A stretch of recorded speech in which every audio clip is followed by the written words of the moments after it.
Well, Irina Saghoyan is Director for Eastern Europe at the charity Save the Children. She joins us now. Thanks for talking to us today, Irina. So estimates of 2 million refugees now having fled Ukraine. What are you seeing when it comes to children arriving at the border?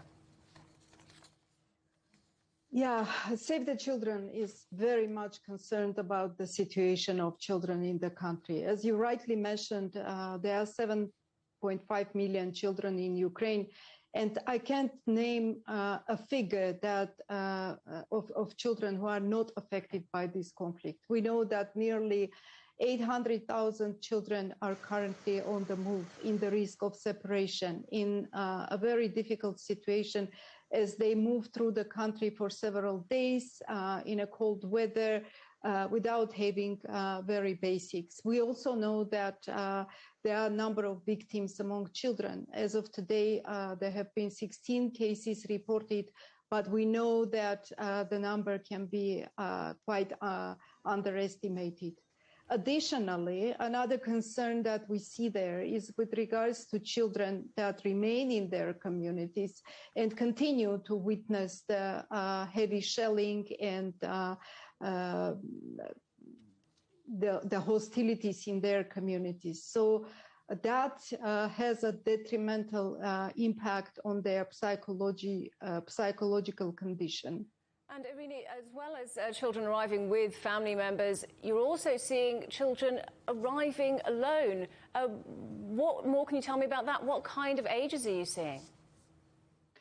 Well, the children are arriving alone to Western countries are normally or usually in their mid-age.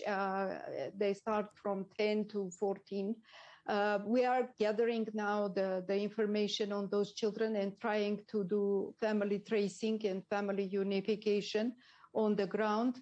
And these children have been separated during their journey. And that's really scary because we know how many risks they face throughout long journey they make in the country. And being alone, they're particularly vulnerable to further violence, potentially.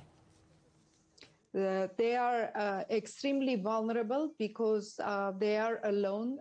They are risk of abuse, all kind of abuse, and trafficking as well. So we are extremely concerned about this, and therefore our programs are specifically targeted on family tracing and reunification. I would like also to mention that in Ukraine these days we have nearly 100,000 children in institutions. And as you can imagine, the services are not being performed in a normal way in these institutions. And children may face difficult situations related, again, to permanent separation from family members.